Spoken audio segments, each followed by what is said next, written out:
Again, I'm the absolute worst carpenter. Honestly, guys, if I get this done, then there's no excuse for anyone to ever build anything again.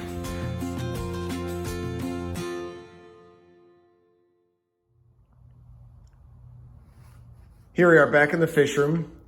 You can see I've got some wood here. We're gonna start framing this fourth wall. The darker piece is treated. We're gonna put the treated piece as the sole plate right here, connecting these two walls, and that will be our fourth wall. What I've done is I've marked out on each wall. You'll see this span here. This is 4.5 inches. That's a 3.5 inch stud, then a 1/2 inch of drywall on each. Here's the middle at 2.25 inches. So that's where the middle of my stud in this wall is gonna go. So that gives me a starting point. Now on the other side, you can see I've done the same thing, which is here's your 4.5 inch span, and the middle is the middle of the stud. Again, we've got a 1/2 inch, actually it's from this edge of the drywall out. So you've got your 1/2 inch drywall, so it'll meet with this edge. Here's the middle of that stud, and then the other 1/2 inch drywall will be here. So that'll be the inside of that wall. Now you notice the way this garage is, I have the cinder block base, and you've got this hangover here where the wall is. So what I'm gonna have to do is run that stud right down the line here, and we'll fill in this edge here when we do our drywall and our finishing. So there's a couple little things. We'll run our stud right along this wall. And then the same thing on the other side. I've got this lip here on the exterior wall. This is the near edge, the inside edge, so that stud will essentially run I'm probably gonna run it on this wall, so I've got something to connect to. And then what I'll do is just clean up this bottom part with my sole plate running along here, and I'll fill it in with our drywall and insulation at the end. So that's how we'll set up this first part, which will be the sole plate. The length from this edge here across to this edge is 114.25 inches. So we'll cut our sole plate, our pressure treated piece of 2x4. We'll cut that to size, get that in place here. We're gonna put 2 anchors in the cement floor here. So we'll mark where those are out, and once we have that base down, we can mark out essentially our studs. We're gonna do 24 inches on center here. This is not a load bearing wall, and it'll save us some money on essentially 1 extra stud on lumber. So, and it'll be plenty sturdy for what we're using it for.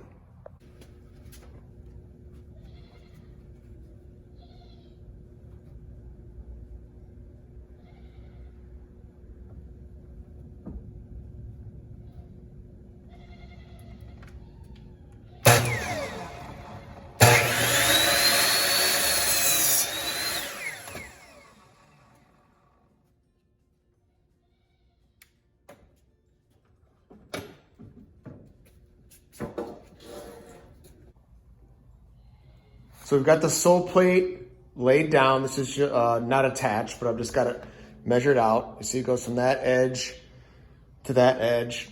And what I've had to do is get as close as I can using some rough measurements on where that sole plate is gonna be placed in relation to the cinder block and this edge where the drywall will be. So I've gotta go 1/4 inch and make sure it kind of essentially lines up with these two outside stud marks there. So I'm not sure if the camera is going to pick that up right, but it's pretty close, and I'll be able to make up any 1/4 inch or not even 1/8, 1/16 of an inch off with drywall later. So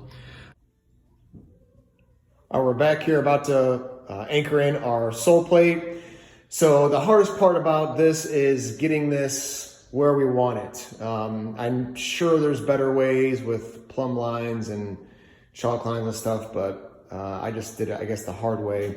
On this end, I want it to be, you know, a 1/2 inch from this edge for the drywall.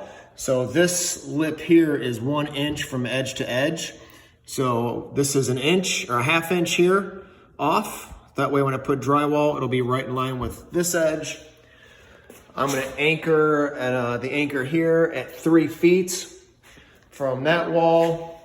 And then again, here's an X, 3 feet from this wall. On this side, it's a little bit tougher. I've got kind of the 4.5 inch width here for the stud wall. And this is kind of the center area. This is a little over 1 inch from that edge. So I just try to really kind of get it as close as I can there and just leave a little bit of area in between that door and this wall to get some drywall along that line. So next we're gonna anchor these in. So what I'm using is just an impact driver here with a carbide diamond tip drill bit that's made for masonry. Just make sure this is gonna be plenty longer than the Tapcon screws that we're using to put it in. So just make sure you got enough there. And I'm just gonna go straight through the wood into the concrete and then come back and put the Tapcon screws in. Here are the Tapcons I'm using. These are 2 3/4. I put a washer on there for them just to make sure they get a little more bite. And I just did that one there. It was way easier than I thought it was gonna be. Went right through it, super simple. So I'm gonna put these in with my driver, and then I'll do the other drill hole on that side and then Tapcon there.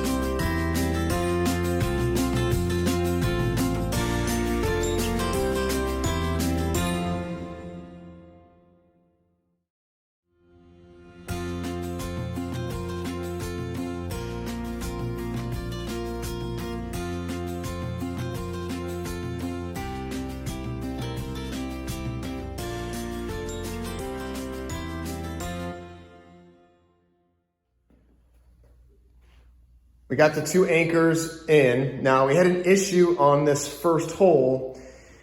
As luck would have it, there's a seam that runs between the 2 concrete slabs here.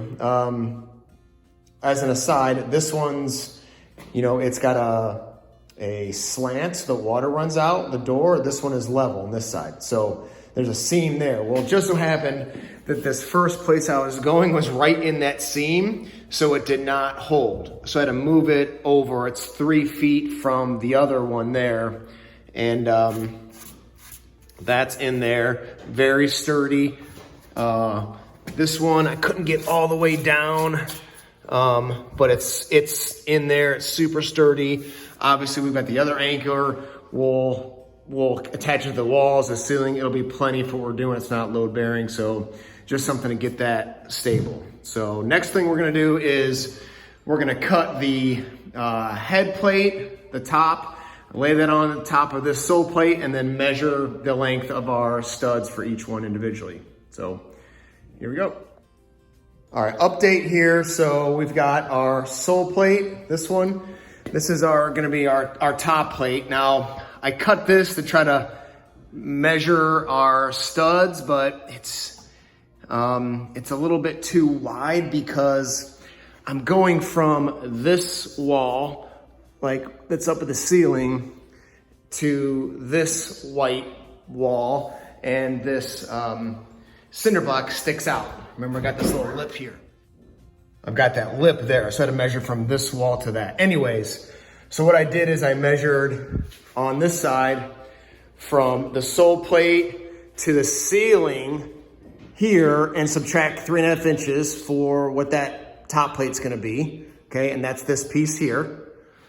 On this side, I measured actually from this lip here to the ceiling, minus 3.5 for the top plate, because I'm gonna attach this piece right there, so I've got something for the drywall to attach to.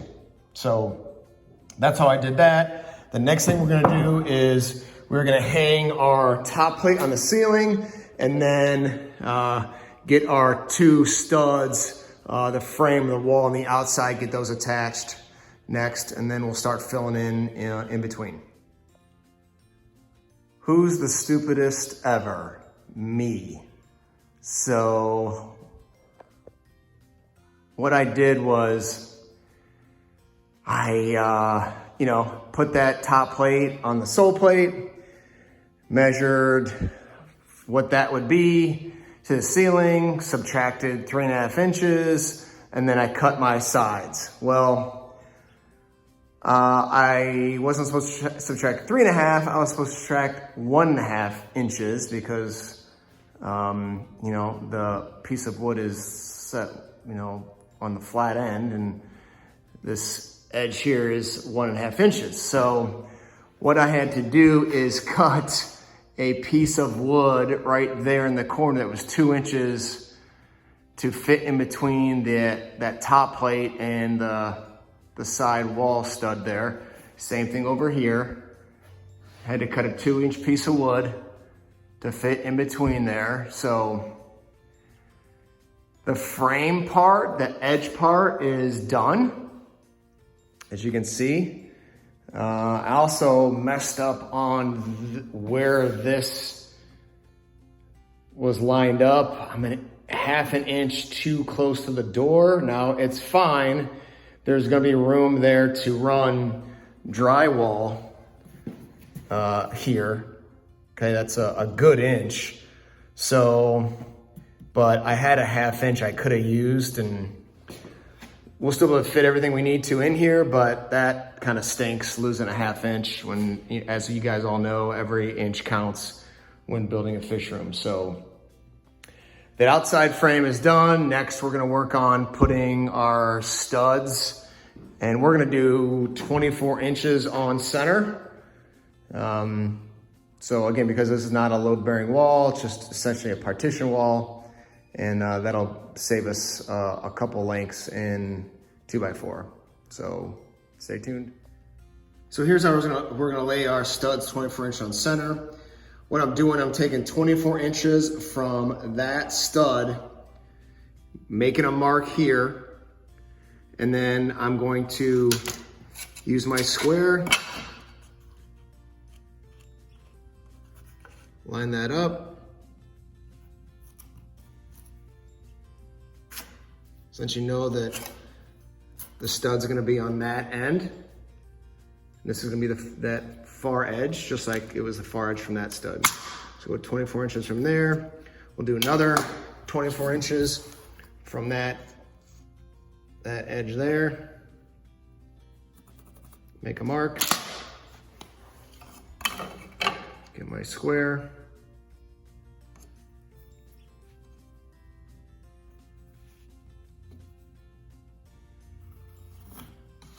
Okay, that's my stud side. Do another 24 inches. This is all with one hand, and I've got my 2 little girls inside at the same time. Mac and cheese is, water's boiling. So this is called multitasking. Okay, there's my 24 inch. Another 24 inch. Okay, right about there.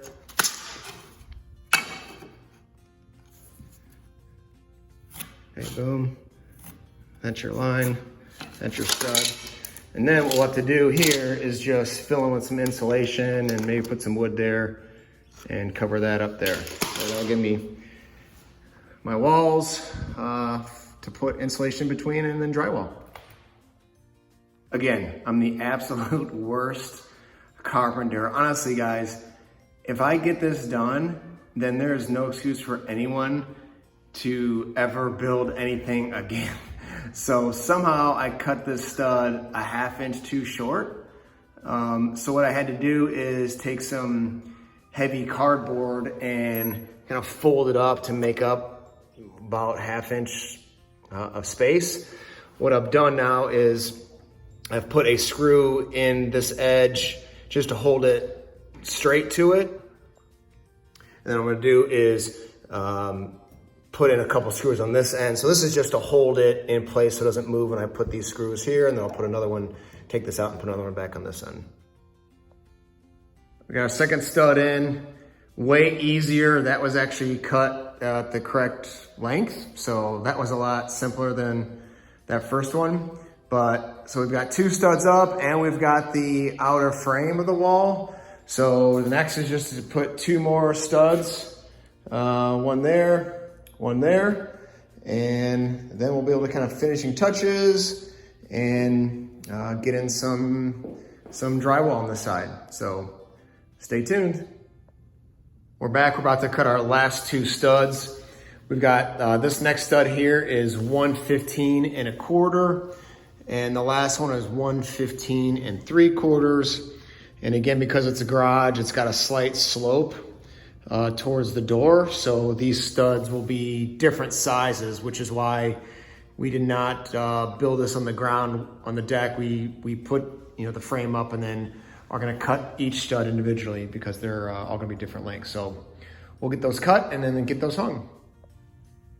Again, once you have your stud in place, a good trick to do is just put a screw on the opposite side that you're gonna start with, and then you can tow 2 screws on this side, and that way when you're towing here, the board, your stud won't tend to slip in the way you're drilling. They'll keep it in place. So just a quick little tip to make that work easier. So I've got these 2 towed in. That stayed there. This board didn't move. We're still right on our line. Now I'll take this one out and then put one towed right in the middle here, and then this bottom part of the stud will be set.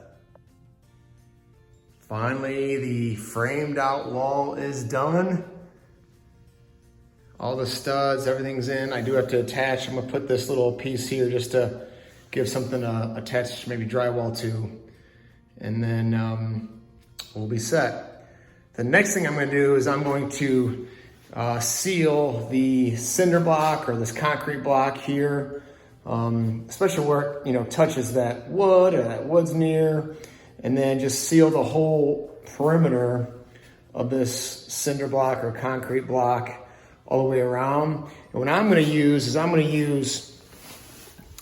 try Flex Seal, and that way it's sealed from air coming in and out, water from the fish room, anything at all. So we'll get that on. I think the next thing we'll do before we put drywall on is put the Flex Seal on, and then it'll be time for drywall and insulation. So that'll do it for this part of putting our partition wall up. It's really starting to turn into a room, so super excited to get that done. If you have any comments, suggestions, if there's pieces of this part of the project that you want to know more about or have other questions about, want me to explain better, please let me know. Really appreciate if you subscribe and click the notification bell and just enjoy me in this process. This part is done. It's not perfect, but I think it will work, and this just goes to show that anybody can do this type of project. So thanks for watching on the Biotopes.